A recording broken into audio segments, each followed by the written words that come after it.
What's up, everybody, and welcome in to another edition of the Sitdown. As always, if you're checking out this video currently on YouTube, welcome in. Make sure you hit that like button and let me know what you think of today's discussion in the comment section below. And if you're new to the channel and you just haven't done it yet, do me a favor, hit that subscribe button below now so you never miss another sit-down video. If you're checking us out currently on our audio through Google Pods, Spotify, or iTunes, welcome in. Make sure you leave us a detailed review and let us know what you think of the show. What's up, ladies and gentlemen? We are back here live on another episode of The Sit Down. I am your host, Jeff Nadu, and we are presented, as always, by Barstool Sports. And this is a huge and momentous episode for me. This is our 100th episode on the podcast. Now, as many of you know that are watching on YouTube, we have done plenty of episodes, but this one is on our podcast, and we're excited about this episode. When I started this show in April of 2021, I was over the moon. I could finally talk about the Mafia and other crime on a weekly basis.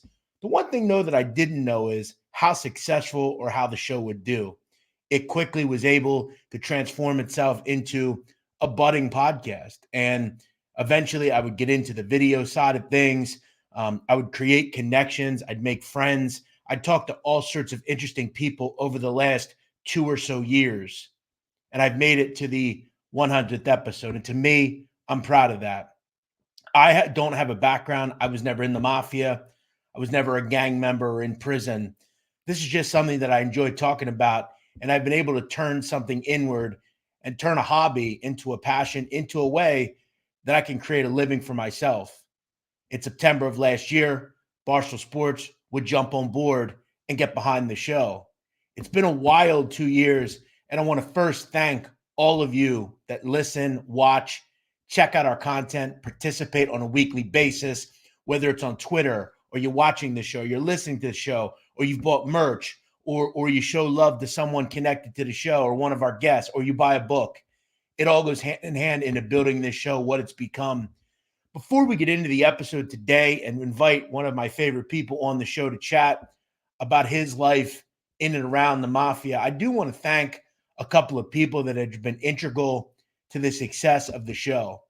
I remember one of the first people, when I found out I was going to do this show, I contacted was my old friend, Blackjack Fletcher. I'd worked with Blackjack at Barstool in previous years, and I knew he had an interest in the Mafia. So I went to him and I said, hey, I'm thinking about doing this. I'd love to have you come on and, kind of co-host it with me, co-pilot it. And Blackjack was on for about 50 episodes.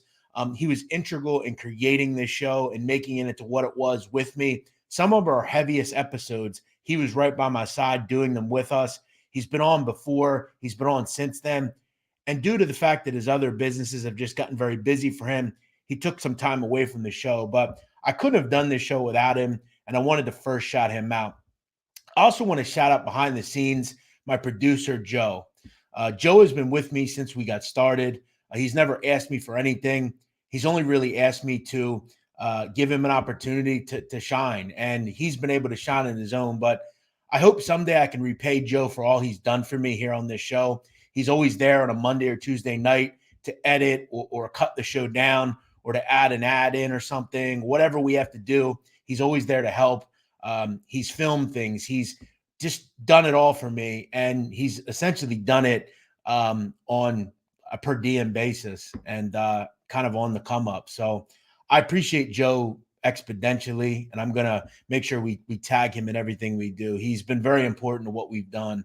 I want to thank Ethan for the show intro, the background beat. I want to thank my friend Donnie Rightside for conducting the intro to the show every week. I want to thank all the producers and the brand strategy people at Barstool that have been the last couple of weeks really helped me in improving some of the thumbnails, helping the quality of the show get there. Anytime I went in and did an interview, whether it was Sammy Gravano or any of the other interviews I've done, helping me produce the show. And I also want to thank all the guests that have come on. We've had law enforcement. We've had people that have been in prison. We've had gangsters. We've had all sorts of judges and interesting people that have been connected to the world of crime. And I want to thank them as well. I also, last but not least, again, want to thank all of you, whether it's viewers, listeners, all the content creators that I've become friends with over the year, whether it was OC Shorts or RJ Roger or Scott Bernstein or NYC Crime Spot or Wise Guy TV or Mooney Dashcam or anyone that I've met over the time, even people like Lee Cole. We'll shout him out. We'll give him his due. Lee's provided me with a lot of laughs. FBS, everyone that I've come in contact with, whether it's been positive or negative, it's helped me in some way. And I want to shout all of you out. It means a lot to me. We've had a lot of fun run-ins over the years. Even people like Jeff Canarsie, we've all went back and forth. And in the end, we're all just trying to find a common passion here and enjoy what we enjoy. So I'll get to the show now. But again, it's a big episode for me, and I just want to thank everyone for it. Before I welcome on my guest who is waiting patiently in the queue, we have a sponsor, everybody, and I want to tell you about something that I think is important to really everybody. Grooming is important, isn't it? I know for me it is. I know some of you don't like my haircut or like the way I shave. However, for me, I take a lot of, care in my appearance. I want to look good. And for most people, shaving is always an important part of your day, or maybe every couple of days. And I know for me, I've always had trouble finding the best razor. So if you're having trouble doing that, turn your volumes up, turn your eyes up, and listen to this. I always have a question. Why do razors cost so much? Why is it so hard to find a good razor? Well, I'll tell you what, I found a good razor, and I want to tell you about it right now. I found recently a company called Harry's. Harry's razors are incredibly sharp and made in their own factory in Germany. Most importantly, they cost as little as $2 per blade. We all want a quality shave, and Harry's has dozens of affordable items to not only go with razors, but to go along with your subscription, like shaving creams, post-shave balm, body washes, hydrating lotions, and more. As I said, they're sleek, they're made in their own factory in Germany, and they're ergonomic. They have weighted handles that look great in your bathroom and give you a precise control with each swipe. Now, just by listening or viewing this show right now, I'm going to hook you up, and Harry's is going to hook you up with the Truman Shave trial set, which is a value of $15, but you're going to get it. You're going to get it because you're a listener of this show for just $3 now. All you have to do is go to harrys.com/sit, S-I-T. Again, harrys.com/sit and get a Truman Shave trial set for as little as $3. Don't get overcharged for razors. Go do what I did. Get Harry's now. Again, you're going to get a $15 value Truman Shave trial set for just $3 at harrys.com/sit. Again, that's harrys.com/sit. Show some love to the show. Go get Harry's now. Without further ado, let's get into the show. And we're going to welcome back an old fan favorite, a guy who I've got to admit has become a friend over the last year or so. I think his just knowledge on the mob, his knowledge of his neighborhood, and just the knowledge of his life overall has become interesting. A lot of people like when we have Frank Fiordilino on, and he's here today. Frank, hey, congratulations. How are you? Thanks, buddy. It's good to see you. How you been? Right. Thanks for having me. So, Frank, you're a guy, you've been on the show before. For anyone that hasn't heard you before, you at one point were what the federal government will call an associate of the Bonanno crime family. But I just want to kind of relive your life a little bit. We got plenty of views on the interview you and I did. You're a guy that you're Sicilian. You were born in Sicily. The mob has essentially been in your blood since birth. You came to the Brooklyn Queens. You ultimately settled in Queens. I guess my whole question to you is, looking back in your life, I kind of want to know, when was the first time you understood what your family was in, right? Because your uncle was in the mafia. He was a capo. You had family members connected to that world, going back to the old country. When did you first realize what you were involved in or your family was involved in? I want to begin by saying I don't think I was ever part of the mafia. I think the mafia was part of me, and that was just something that came natural. And people might take that the wrong way. What I mean by that, it was around, you know, not that I represent them. Obviously, um, I committed the cardinal sin, but then again, I wasn't a made guy as well, so whatever. But back to your question, I don't know. I probably when a certain relative of mine had died in a mob related incident in '77, and there was obviously a lot of sadness. Um, he was young and he died, and it was actually a mob accident. It wasn't deliberate, and the cops were investigating, and they were investigating for the wrong reasons. Not so much that he had died, but they wanted to know what was behind the incident that had happened. And so every time the cops would come to my house, and I was small, I was 7 years old, I was being hid. Like, don't say nothing. Watch what he says. This and that. This is at 7. And with everything that was going on in their life, with the death of a loved one, this. So I kind of knew that we weren't playing on the same side of the field as the police were. So, when you have a child, or even I remember when I was a kid, you remember, you see kids, they dress up as cops for Halloween. And I think I remember, maybe it was Junior Gotti. I think he told a story about this, that at one point he said to his father he wanted to be a cop for Halloween, and his dad essentially said, we don't do that sort of thing. So that's Right. essentially how your life was. You were taught fairly early. Oh And is yeah. that just something that goes back? Because I know I've learned in some of my research, in whether it's Mexico or Italy or wherever, there's a lot of distrust in the government, in the police. Was it more of just an old world thing, No, or? no, no, no. You're right. You're actually no, no. You're 100% right. You got to remember the authority figures in Italy. We go back 100 years. We're always corrupt, not fair, not just. So the people started not trusting the law. Whatever the law authority back then. So come down to fascist regime in the 20s, all the way to the 40s in Sicily.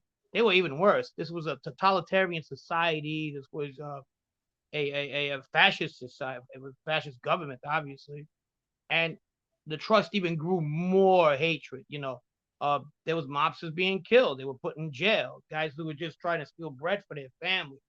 Not necessarily gangsters. You know what I mean? And so that just grew the animosity between between the government and certain people. I don't So think this we goes back. truly. Yeah, I don't think we truly, I think we realize sometimes, maybe the government's not great here sometimes, or the police, Mafia, or whatever, but we truly do live in a place where it could be so much worse. I mean, Oh 70, yeah. 80% of the world live under, tyranny or totalitarianism, or communism or whatever. So I think you kind of, and look, this is a let our hair down show. This is not, we're not going to go through Frank's whole life story. But Frank, I'm always fascinated by you, just because you are a guy that, you know, when I talk about the mob, like a lot of the time people just, maybe they don't have a connection to it, or they just get into it because, that's part of their neighborhood or whatever. But you truly do have it dating back deep. One of the things also that's interesting about you is a lot of your early life, and you weren't connected to that world by your early 30s. You were essentially out of that world, weren't you? Like you. Yeah, yeah, but yes, early 30s, about 31. I had gotten arrested. I flipped when I was about 33 and 33 and a half actually. And that was it. It was over, done. So what's so interesting is I'm 33 currently, and Hmm. a lot of your 20s was spent. And this is what's interesting, I think, about you. And there's one or two other guys on YouTube that, not that you're on YouTube, but they have this similar story where you were essentially part of something called a mob farm team, right? You were part of a group that, really kind of worked in some of these local neighborhoods. And your goal, down the road, as your friends and you were doing favors for gangsters, guys from different families. You were putting in work. You were also making money for yourselves. And you were in an area where it was dominated by the mob. And you were part of kind of a lesser known group, but really, in my estimation, probably the most violent, the Giannini crew. To kind of talk about some of the integral guys that you grew up around. I mean, you were around guys today that are allegedly made members of the mob. I guess when did that start? Like, how old were you? 12, We were 13? young. I mean, we were young. The Giannini crew isn't as established as people want it to be. I mean, it sounds great. It was more about a group of young kids that grew up together and then started doing older stuff, bigger stuff, dangerous stuff. You know, we had friends that were friends at one time that turned into enemies that are no longer with us. One of the ringleaders, one of the younger kids that ended up flipping, um, he ended up getting 5 bodies, and he was out off the streets at 25. Another guy who was a little bit older. We know Vito Guzzo, that is. He was off the streets at 28. So Yeah, I you was were all one of the super young when very this. young. We were one of the last. I was one of the last people to get arrested out of that clique. So you had three. You had three age groups in that clique too. Come to think of it, we had an older clique um, that would actually consider the Ridgewood boys, and then we had the Ridgewood Juniors that were our little clique, our bigger clique actually, and more dangerous. And then there was a little one after that you're familiar with Anthony Aiello. So that was another clique, but I that was a little bit smaller than the actual middle one. At one point, the New York Times would call your group a scourge of Western Queens. I I guess, agree. yeah. So, like, what kind of things were you doing on a regular basis? Like, obviously, it's just a bunch of friends doing things, It but wasn't as organized as you people want it to be. I don't mean you. I mean anybody. We hung out. If the matter, if 3, 4 of us hung out in the corner and we got into it with each other, and something was just ready to pop off that maybe could have got us some money or whatever or anything, we went. There could be 10 of us, 5 of us, whatever, and then it grew into a pattern. And then you start getting mentored. Everybody got mentored by different people. In my case, I got mentored by people in the Bonanno family, and most of these guys got mentored by people in the Gambino family, and then um there was a few by the Colombo family. So it was kind of like 3 families that would get that had met people mentoring them. did you view those people, the guys that, the Baldos, the Vito Grimaldis, the Bobby Glasses, the guys that were part of these families, how did you view those people? Did you view them as these mythical figures that ran the neighborhood? They were like the Sonny. Like, that's how you viewed them, the Sonny from a Bronx Tale kind of thing? Is We that knew kind who of they how? were. We respected them. There was some we liked more than others. Who were But I they? Who mean, were the there ones was you also liked? ones that Who that were the that we ones you didn't liked care. more than others? Obviously, I was a Vito Grimaldi guy, so I'll just leave that at that. Um, I'll leave that at that. But I mean, if somebody we didn't like and we had a chance to go after something they had, their money or something, without getting caught, we did that too. We crossed the line a lot. You did what you had to do though I to don't know. We was testing the waters. You know what I mean? sure, It, absolutely. it was it was just it happened. You could ask anybody in these farm teams too. And I've been talking to other people, and some of these guys robbed people's Joker poker machines. We didn't do that, but they did it. They just, if they needed money, they tested the waters. They did it.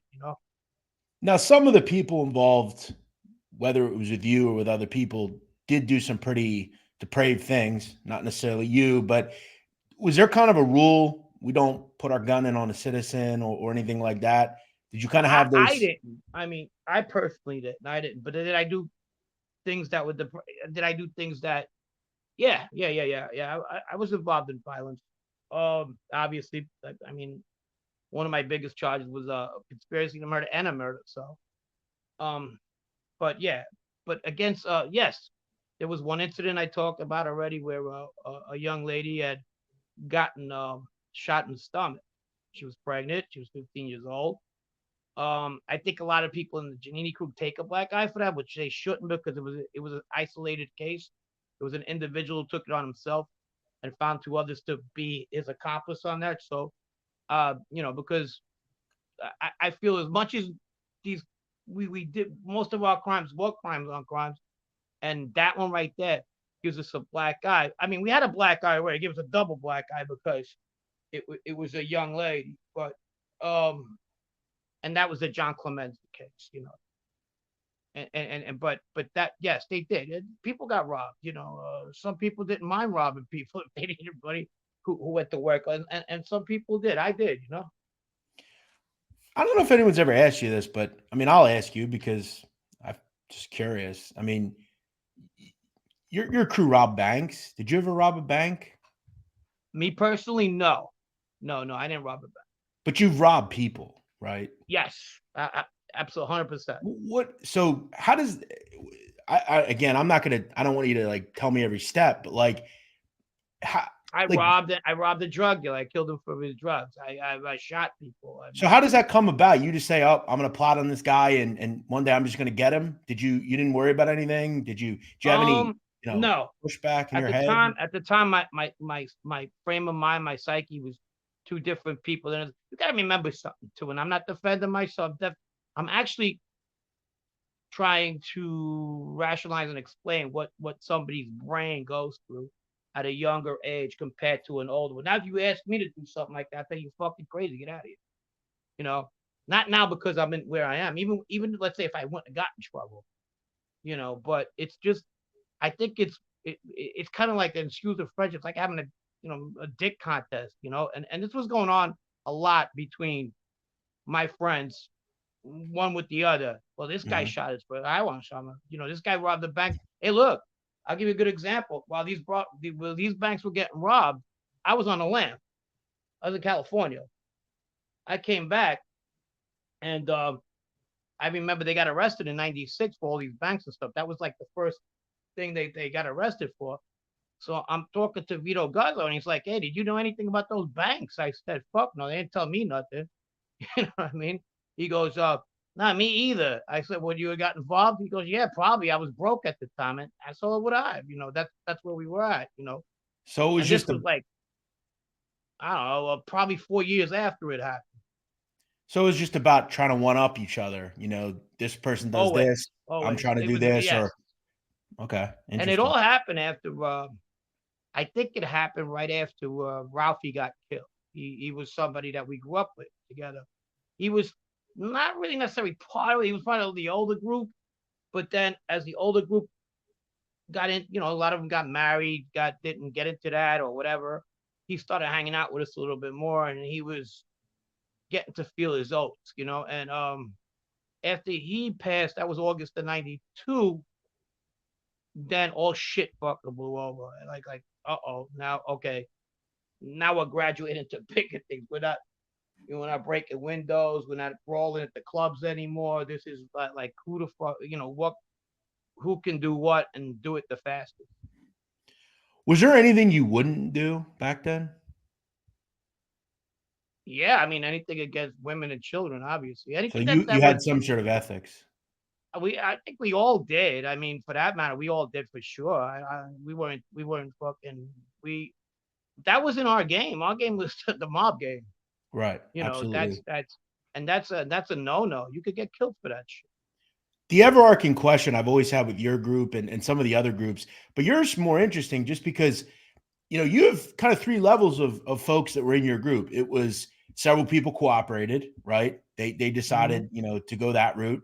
Some people took their charges and went to prison, and some of them are now out and back on the streets and have become allegedly made members of the mafia. There are a few of them. Why do you think some went one route and some went another? Because you all grew up similar areas, you're all kind of friends. Why do you think some Um, people did that? that every case is different. We spoke about me. I don't know. If you really want to talk about people who flip, let's get on the people who got 20 years or more, guys who took their time, 20 life. Because yes, a lot of them did come out, but a lot of them got 5 years, a lot of them 7 years. I did 5 years, I did 7 years, I'm sorry, as a rat. Okay. So I mean, I'm not saying nothing. I'm like, but I was a level. I also told you, sir, I was level 43, category 2. That means I was a lights out. That's the highest. Hmm. There was no way of my, but that didn't come into effect. A lot of things with me were what was going on. I say it all the time. I had a bad day that day. It was all really as well with you. Like you're just kind of saying it was more of like a personal thing for each of us. We each had our own things, and Well, you know, I I felt I wasn't as much as part of the Bonanno family as people have put me in the indictment were. I'm not trying to Right. limit myself. I'm in this fucking indictment with powerhouses, and I'm going to fucking meetings and fucking pre-trial meetings with these guys, and every week. And I'm looking around. These guys have fucking mansions and everything, and they're flipping one by one. And I'm like, all right. I mean, why the fuck they gonna care? I mean, by the time I flipped, there was like 15 made guys flip. So you're saying that when you look back, like you did what you did. No, I Like was you, pissed off at something that day that I don't like because it don't matter on my flip. And then that was like 15. I'm like, well, fuck it. And secondly, it was that I wasn't really, to me, I didn't think I was hurting anybody I grew up with because I was the last one to get locked up. I made it to the big time. I made the Bonanno indictment. They made the Chenino. I was like, oh God, great. You know. So I thought I went through the cracks. They were just saving my ass. Um, and it's whatever. But I that's where I was at. And then all these people flip. I'll tell you what, nobody flips. I don't flip. I don't flip. so This fucking idiot. I mean, you get this fucking Salvatale. He comes in. He's all freaking like he's seen a ghost, bona fide killer. And then next week he's out. And before right. him it was Canarella. Before him it was Copa. Before him was D'Amico, Pete Rosa. The list went on. So I'm like, look at this fuck. Look at this shit. This is bullshit. But that wasn't the reason why I flipped. Everybody, listen, you can't blame, flip, but it didn't make it as hard as, it seemed. The part when I flipped that made it hard was that Joe was still the boss. And people still, believe it or not, had him to a higher level, even though his brother-in-law told on everybody who he gave orders to. There was bitterness though. Frank Lino was bitter at Joe because of that. He felt that his brother-in-law got them in trouble, and he should be paid for all their lawyers and shit because he's the one that took them to these places. Joe felt defeated in more ways than one. Money, absolutely, after he flipped, but the other thing was that he knew that a lot of people were mad at his brother-in-law, and you know how that goes. When they're mad at family members, they're mad at you as well. You know what I mean? And that was that on me flipping. The day you found out that Joe Messino flipped, could you believe it? No, I thought it was the other way. The newspaper came out, and the way I read it, because I'm a little dyslexic sometimes until I read it the second time. Well, ADD rather than not the ADD. So I kind of jumped the gun sometimes. I thought it was the other way around. It was Vinny that flipped on Joe. Mm. So I said, no, no, no, no, read it again. So I go up because the correction officer gave it to me. He goes, no, read that again. I said, all right. And if I read it again, I said, wow, this got to be a fucking mistake. And no, it wasn't a mistake. It was real. That must have been Yeah, wild. That must have been yeah, it wild was to wild. see. It was like I I I felt that I had at the time, but now years later, I don't feel that to be the case. But I felt, well, all right, so fucking he flipped. People go fuck themselves when they talk about me. What the fuck? I mean, I was a little guy in this indictment, and nobody Right. knew. That was it. That was it. One other question on kind of that previous world. Several of the people you mentioned Guzzo. I mean, he got 40 years essentially. Right. Vito or Vinny Gorgeous got life. Never get home. Do you have any sort of like respect for people like? Do you think they're just kind of on another level? Like as men, they just can kind of accept that and just say, you know what, this is what I did. And this is what I'm going to do. Yeah, like I respect people are gonna take this the wrong way. They were good at their trade. I mean, they kept it real. Um, like it or not, that's what it's like the people who appreciate good cops that do whatever they gotta do to get their arrest. You gotta appreciate the guy that goes to 40 years and does his time. So, that's just it's I'm not gonna call it an art because there's nothing really artistic about killing people, but it's something they believe in, you know what I mean? So like the guy who goes to play baseball and plays it well. That's what he wanted. That's what he got. That's where he is. Where he is. You just kind of say they chalk it up as this is part of what I wanted to do, and this is the There's other, punishment. there's other people that in my in my position, in my case, that just go after the people they hung out with and go, oh, this guy's an ad, this guy. Why? Because you flip now. You were buddies with him when you were walking around and everything like that. You just don't say nothing at all and keep it going. Keep it moving. I want to have some fun, just to take some questions from the listeners and do that. But um, recently, you mentioned Vito Grimaldi. Vito passed Right. away recently. You mentioned you kind of made it clear that he was kind of a mentor in a way to you. Um, Yeah, in some ways, yeah, yeah, yeah, yeah. what did In you many feel ways. about when you heard that news? How did you feel about that? Oh, without trying to get into it too much, uh, like anybody else, like anybody you cared about, somebody goes to your funeral and then you know, it's disrespectful. That's how. Yeah, he seemed like eh, look, he was a Yeah, gangster, that's but all. I obviously he hope seemed. they come to a conclusion and they just resolve it because two wrongs don't make a right, and they're still in the game, so they got to represent this thing the best they can, and they can say, oh, look at you represented it well. Well, I wasn't a made guy either, so it's up to Yeah, them and to you're get talking their. about what happened after the fact. I got you. Yeah, Look, yeah. we've talked about on this channel and on this show the dust up at the funeral. I mean, it was embarrassing. It was pathetic. We all know Mm-hmm. that. It was. And that's just how we're gonna describe it. All right, Frank, I want to ask you one other thing. About your post life now, right? You go out, you go to a bar, you go to something, and you obviously speak. You obviously have a different accent. You're not living in New York anymore. You live somewhere else. You don't Right, sound like probably the people that live where you live. Um, right. I'm sure people mention, where are you from? What kind of guy? Do you ever tell people about your past Yes, life? if I don't like them, I tell them it's Oklahoma. That's kind of like I got the deal breaker right there. And if I like them, yeah, I'll tell them. And not only that, I'm on TV and shit. I've been not much, but enough to people to say I seen you somewhere. Um, I've gotten that, and I'm just I will live freely. I don't hide. Um, I don't know why I would hide. Nobody's doing nobody's in prison because of me today. So it's it is what it is. Did I testify in Ball's case? Yeah, but it was about gambling. If my testimony um would have got him any jail time, he would have been out of jail 18 years ago. So So you kind of look at it as I didn't put anyone in. They would have been in jail anyway because of other people, and they would look, all if be they out.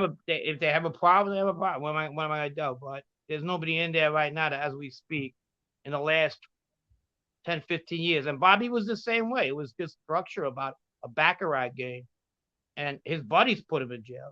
Barlow's buddies put him in jail. His made friends, they pinned him on 2 murders. Bobby, his buddies put him in jail. They pinned him on. Now, was it? I didn't do that. Right. I understand. So, is my conscience clear? No, but it's. I feel a lot. That's one of the worst things about cooperating for me, anyways. Knowing that somebody's doing a whole shitload of time because you were responsible for that. Yeah, I would have to think that would be the toughest thing when you would do that.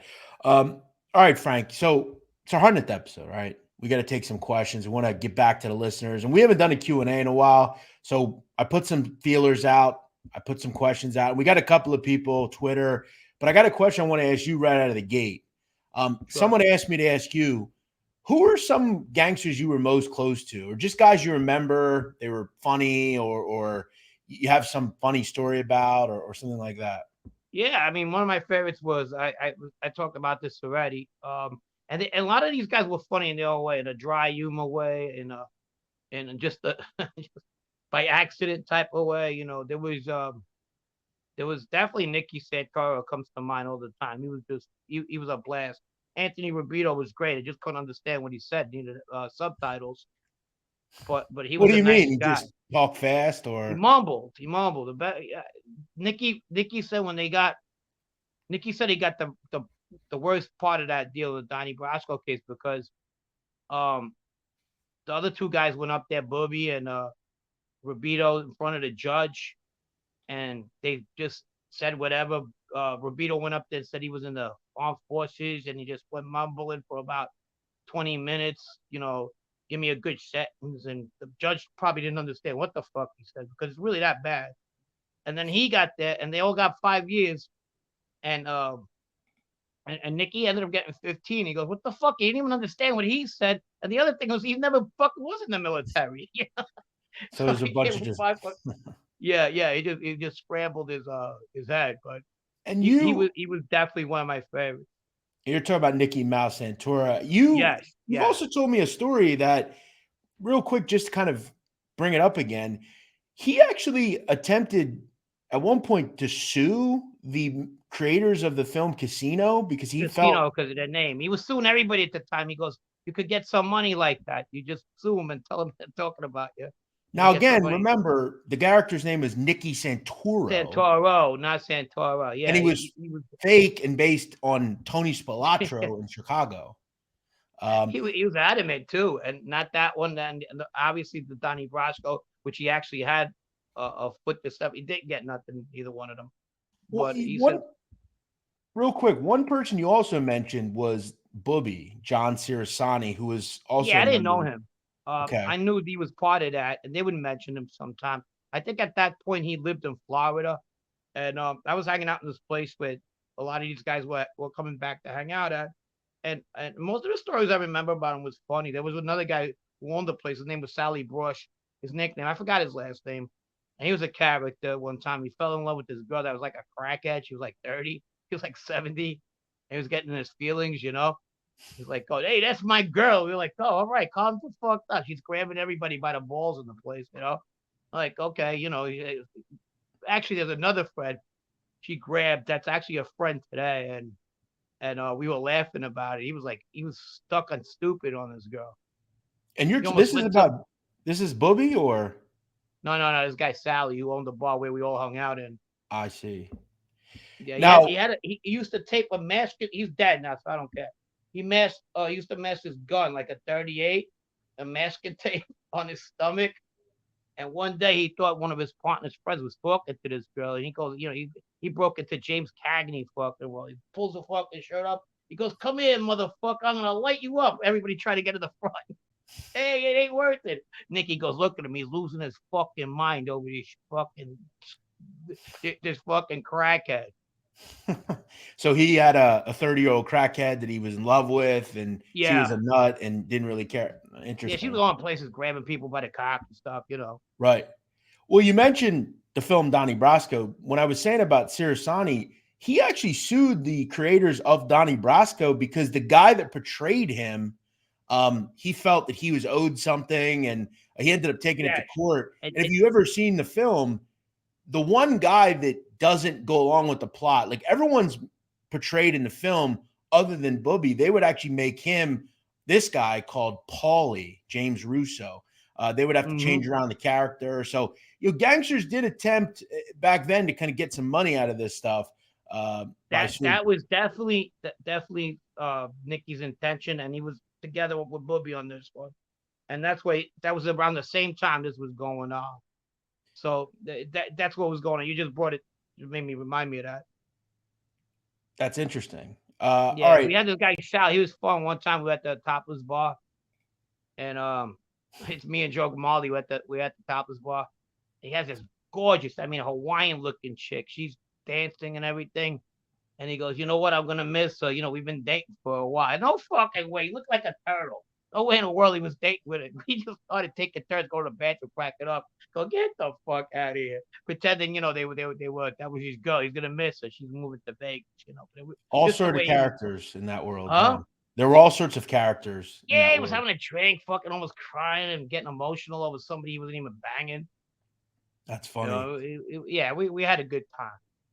Another question I got posed. Obviously, you knew plenty of people in different families. Someone asked if you ever knew Peter Pasta. Did you ever know him?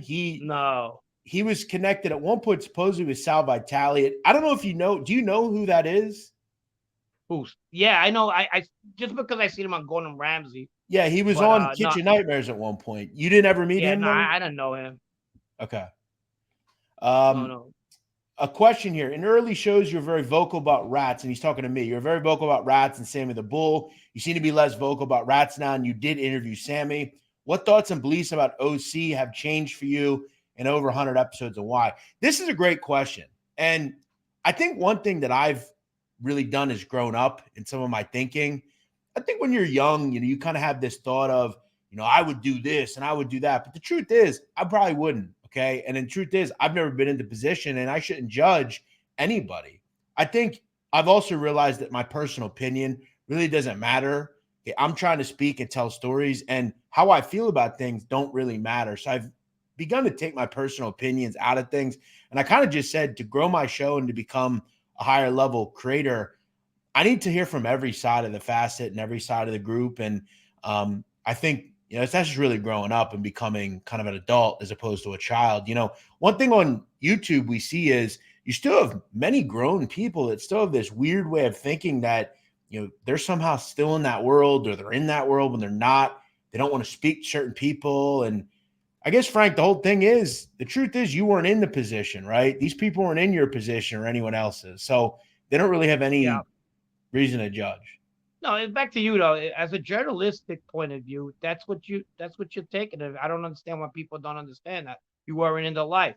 I mean, me is different. I was I a maid man? No, but was I in that life? Yes. So if they ever be, I get it. I mean, they were like, well, what happened? Why did you all of a sudden have this change of heart and whatever? And those are legitimate questions to ask people like us in that uh in that situation. But as far as like you guys who are content creators or whatnot, that's a little well, even though a content creator to take it on themselves to say I am not gonna platform a rap, blah blah blah.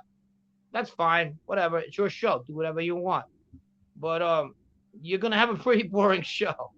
Yeah, I think the truth is also kind of building off that. A lot of people don't care. Like, a lot of people are just regular people that want to hear interesting stories about worlds they're not a part of. And Right. I don't know if anyone's noticed, but whether it's Sammy Gravano or Michael Franzese or Mikey Scars or Frank or anyone that does this sort of content or interviews or whatever, they get well recepted. People like hearing about it. And, the guys that don't, I don't know what to tell them. I think they're holding themselves back.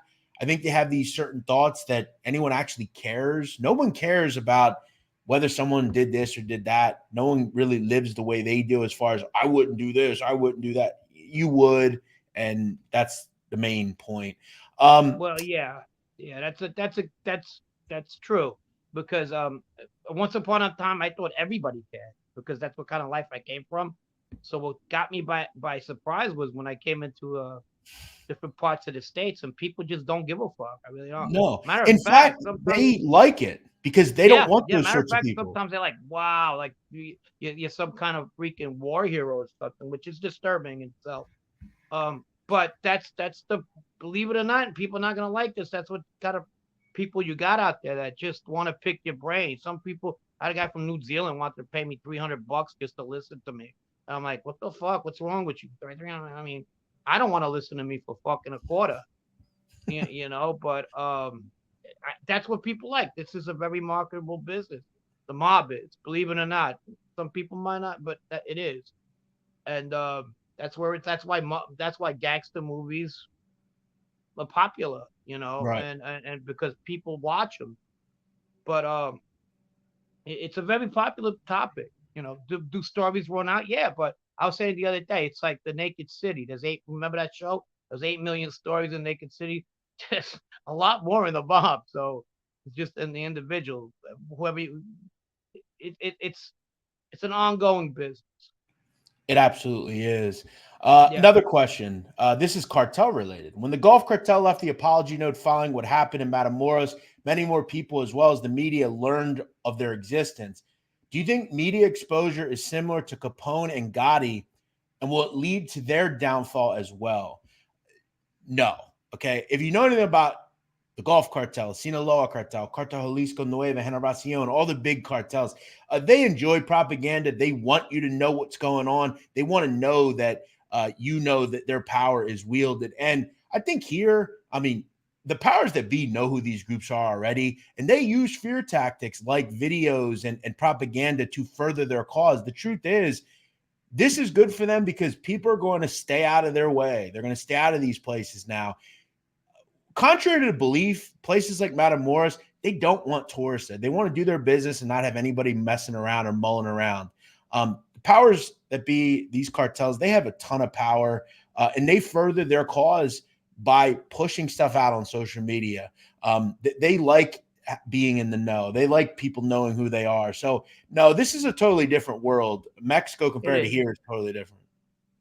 Different countries too. So the law enforcement in these countries, a lot of these people are corrupt as well. We're talking about the legal system in this country. This is one of the best legal systems in the world. Just so you're talking about third world countries in some of these parts. I mean, do we get it wrong sometimes? Who invented the law? Men. Men get it wrong. We have flaws. That's how it goes. But I wouldn't trade this legal system or legislature for nowhere else in the world. So that's where Of we're course at. not. Of course not. And we talked about it earlier. The reason the cartels win in Mexico is because they have the allegiance of the people. The people look at them as better options than the government and the police and the military. And, they're there for them when the coronavirus happens or a fire or something bad happens. They're there to give them clothes and food. And, that's, I think, the thing that these governments don't understand. They have the hearts and minds of the people. And, is it difficult to pay an extortion each week? Yeah, but it's better than what the government's not. They'll build roads, the cartels. They'll build things for you. So they look at them almost as Robin Hood type figures. Yeah. And does the propaganda they put out, the things, the exposure? No. Listen, the powers that be already know who these groups are. So some news report on them or some video I do or someone else does, it's not going to change the course. They don't mind promotion, and they almost do it themselves. Why do you think they put out execution videos? Because they want you to see the kind of things they do that if you screw with them, the consequence. Right, exactly. All right, Frank, this is an interesting question. This is from someone called Yup.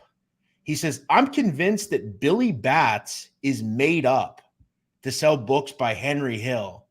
There's barely any info on him.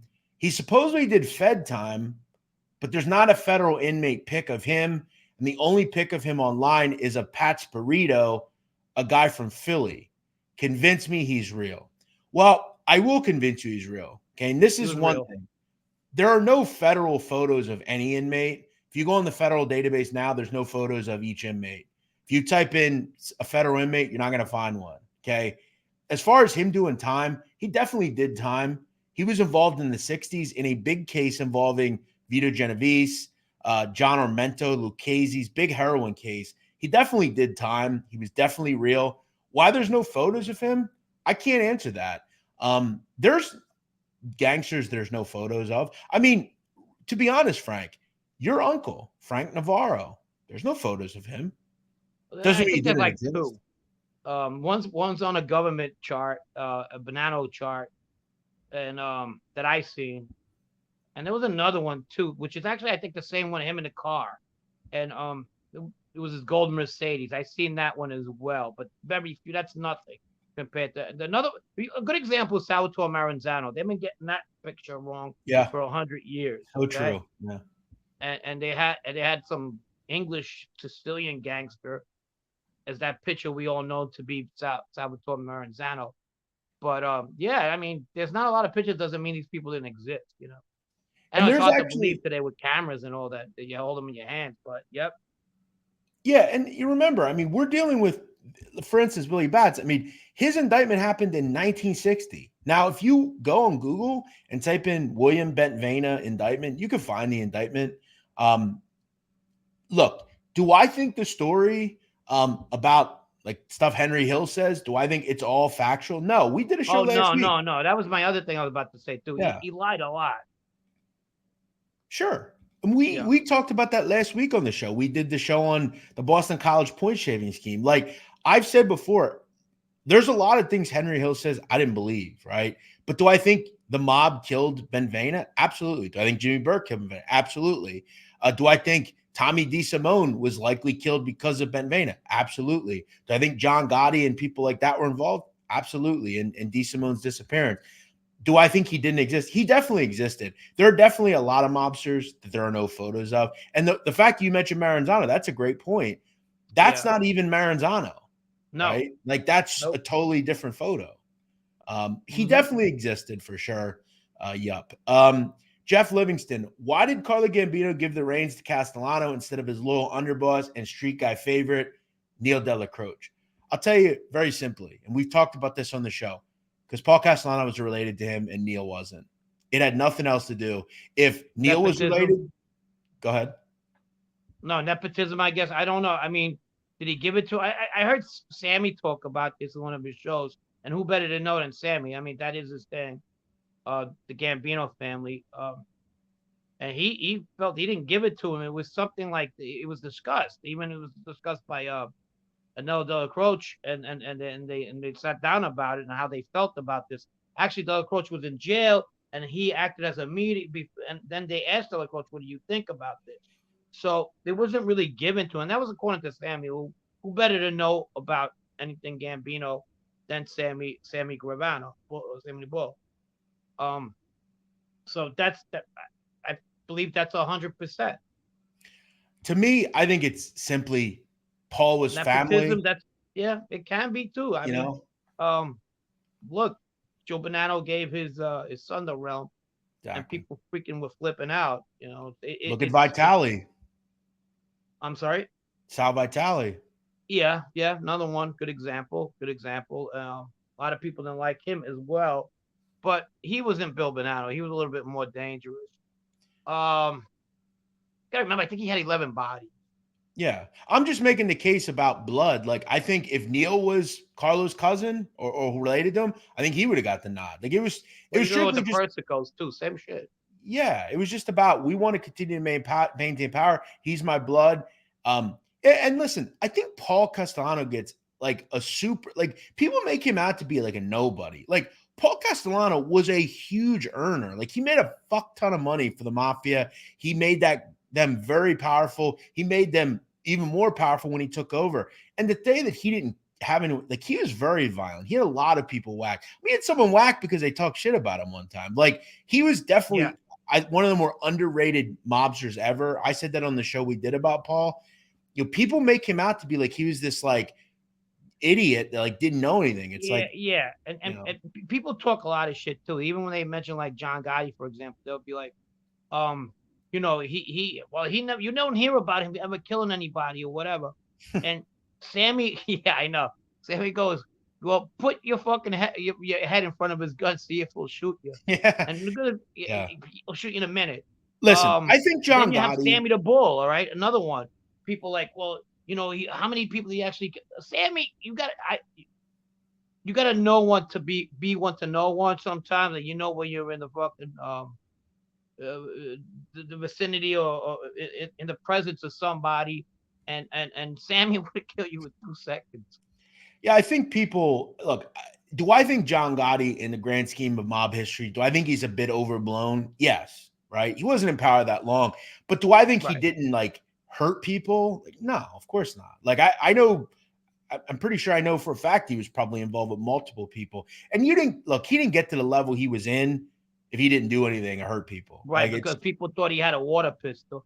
You know, right. yeah, not just ridiculous. So people, Sammy's a killer, and so Mhm. was John. Yeah, absolutely. Agreed. Couple more here. But yes, just to go back to your question, I think it has to do with blood. I think if it were Neil that was the cousin, he'd have got the nod. So yeah, I think it's that simple. Doug Well, I Ivy mean, says, what are the chances of the cartels invading South Texas?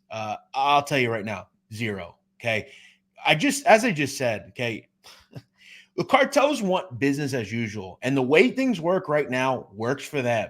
Why would they invade this country? That would only bring a target where we would have to act. They don't want to be on our radar, right? They don't want no. people milling around down there. And I'll tell you what's going to hurt the cartels. And I've said this for years, and I'll say it till I'm blue in the face. Their obsession and being too greedy, getting involved with fentanyl is going to be their death knell, because I think they're killing their customers. Eventually, it's going to come where tens of thousands, hundreds of thousands of people are going to die, and their customer base is going to die. You look at cocaine and marijuana and all these other things, they're tolerable. Fentanyl just straight kills people, right?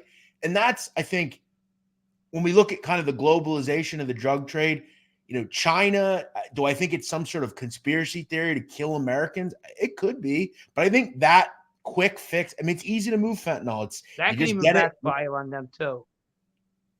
Say that again. That conspiracy with the fentanyl and stuff, that could backfire on the cartels too. If it gets to a point where people in this country are saying, gotta remember, look, these are cartels, these are organized crimes, and if you get every organized crime together and to say, hey, let's fight the American government, they're gonna lose. All right, this is the American government in defense we spend every year, and this is China. Okay, you know how much money we put into freaking defense? So you think somebody's gonna invade Texas? Exactly. A couple of cartels? It's ridiculous.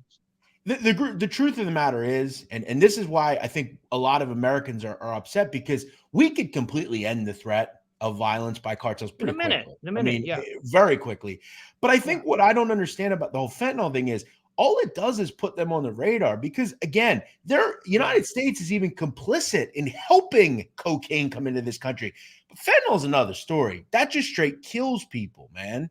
And I think it puts these groups under the microscope. It kills their customer base down the line. And look, no one would invade this country, especially them. They're powerful, like in certain regions and definitely globally in the drug trade. But do I think they could actually invade no, of course not. I mean, no, it's ridiculous to even think that. Right. They're essentially mostly just former military men that if they ever screwed around with America, I mean, they just put an end to it quickly. It's all going to depend on who gets elected in the next go round of elections. And this isn't a political show, but like if Donald Trump got elected again, I could see him invading and doing covert ops. The problem is with cartels, you would have to get the Mexican government to be on board with you in kind of like a coerced grouping. Like they don't want to do this. So in the grand scheme of the next few years, it's not going to work, but it could happen. Do I think they're going to invade us? No, never going to happen. No, not them. No, of course not. No. All right. Baskin Robbins says, do you think Paul Galino was one of the toughest young guys in Brooklyn? Not sure if you've seen that Bulls jacket picture, but he screams brass. Well, look, I know I don't know him. I didn't know him personally, but I've heard a lot of people say it was a really, really tough kid. Yeah, and I think if you know him at the Bath Avenue crew, you know him at Calandra, I mean, he's talked about that. Do I think Paul Galino was feared? Absolutely. Do I think he was the Dino Calabro? No, of course not. I could speak for him because he was my guy. Even more calculating. He was more calculating, and this kid looked like a little bit of a hothead. I mean, he did actually push an underboard, so right. Paul Galino did. So, but without a doubt, yeah, he had balls. Yeah, I just think in those times, as you know, like you were there, you were in Queens, though, you were in different areas. You know how many tough people there were on the streets. There was a lot of tough guys. Would you put Galino in the top 5? Probably as the young grouping. Like he was definitely the toughest kid him and Reynolds were the toughest Bath Avenue crew kids for sure. No, it's not. I didn't know them, but I have to say they're up there. Yeah, top 10 at least. Yeah, because they didn't have no compass as far as who they were gonna hit or not. So what about in Queens? Who were the toughest guys? Vito for sure. Vito's up there, but we had a couple of our own too. I mean, kid I grew up with, Paul, was really, really tight. He didn't give a fuck about nobody. I mean, I seen this guy jump into 4 bounces and just me and him getting pummeled. And what the fuck about did you do? Ragusa? Yes.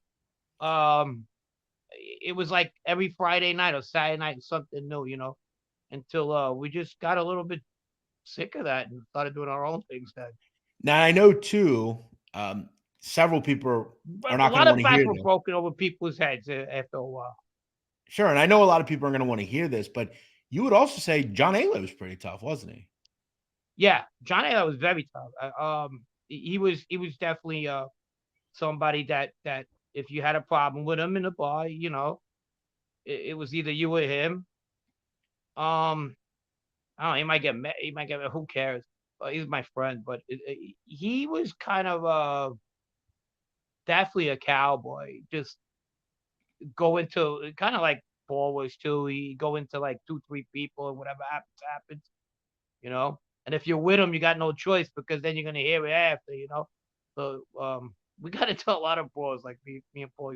No, not only us, there was a lot of us within that clique as well.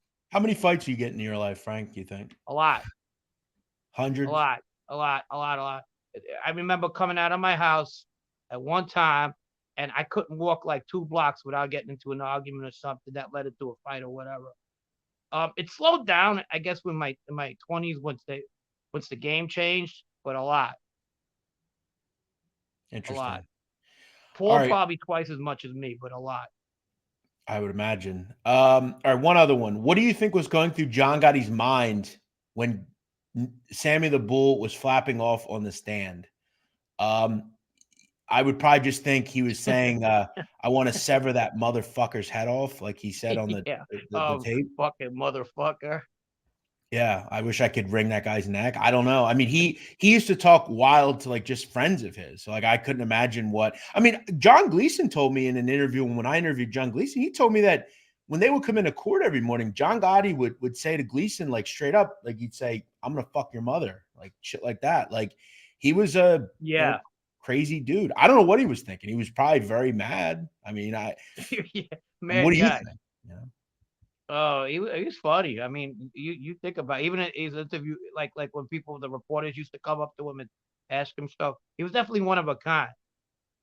I He didn't used to get care. a I mean, I've seen, you've seen videos of him. Like, I used to get a kick out of him. Like some of the things I'd see him say on stuff. Like he seemed like a funny character, man. Like he just I got a story about him that I don't know personally, but somebody told me. It was Sandro Alosia, who was the captain of the Bonanno family.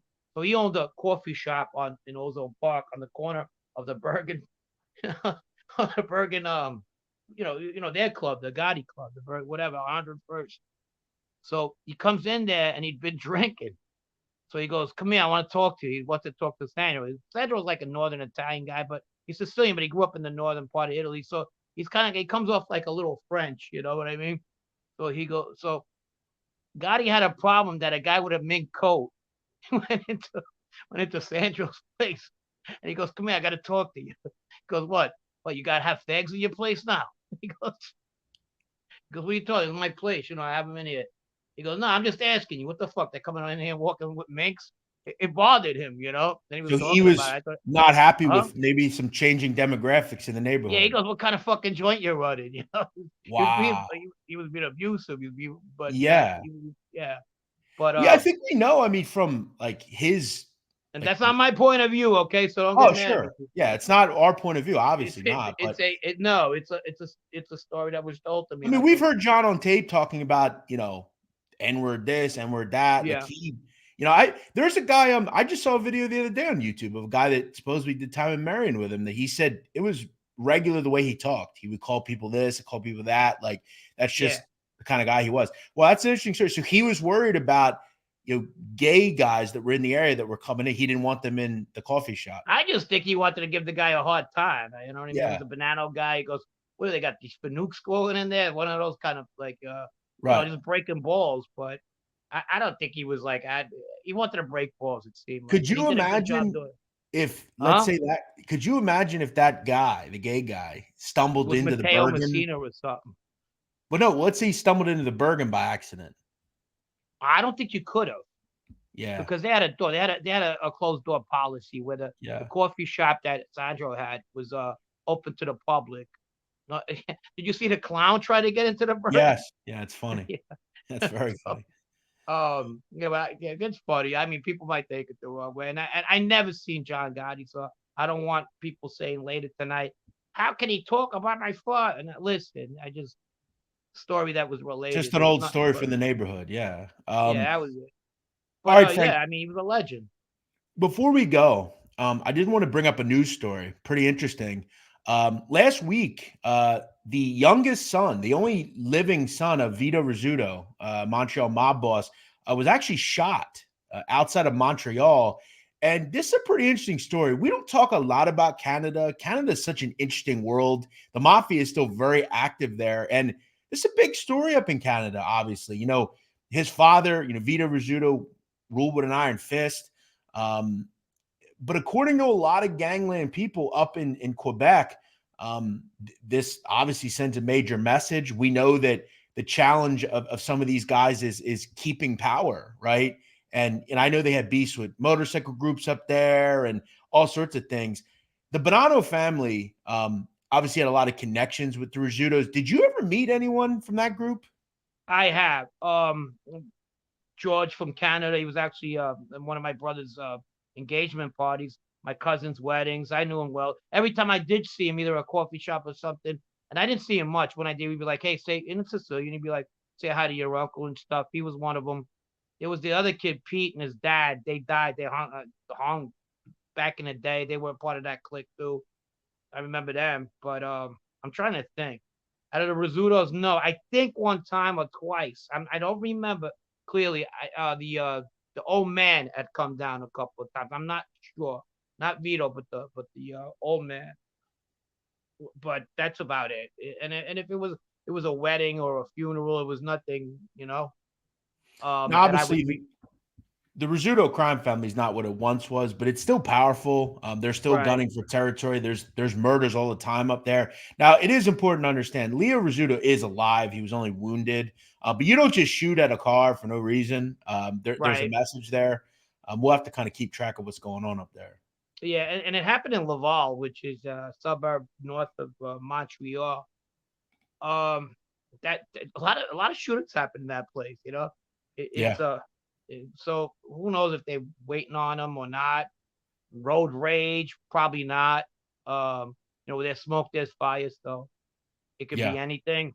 There's a certain content creator right now would have a field day with if I was in denial on this, but it's okay. Which I'm not. Like I said, where there's smoke, there's probably fire. And it is what it is. Let's get ready for the next chapter. Here you got a legitimate excuse. The thing in Queens, not so much, in the Bronx. But here you got something to talk Talk about. about it. Absolutely. Yeah. All right, Frank. Good to see you as always. It's always good to Same catch up here. with you, just kind of see what's going on and kind of pick your brain on some things. I think you're one of the more interesting people in this world. I know Well, you don't always want to well, be thank regarded you, as that, but thank you. Thanks. But yeah, thank you for having me. Congratulations on your show. thank you. Let's have another 100. I'll be back on the 200 if you want, Absolutely. and we'll take it from there, buddy. Yeah, sounds good. And Frank, I'm sure we'll see you around. You're always doing stuff on Nat Geo or wherever. So thanks for coming on. We'll see you soon. Okay. All right. Thank Thanks, you, buddy. buddy. Frank Fiordilino on the show. Always good to hear from him. Always get a perspective view from someone that was in the streets, man. And I think Frank sometimes he kind of devalues who he was around.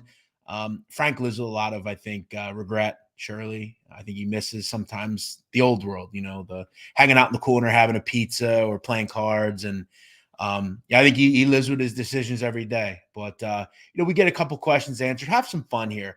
I wanted to make this show a little different than the norm. We'll get back to the biographies next week, and the interviews and all sorts of stuff. But it's just great to keep the wheels turning on this show and continuing to grow it, continuing to get it to where it needs to be. And that couldn't happen without all of you. So to another 100, to another 200, 300.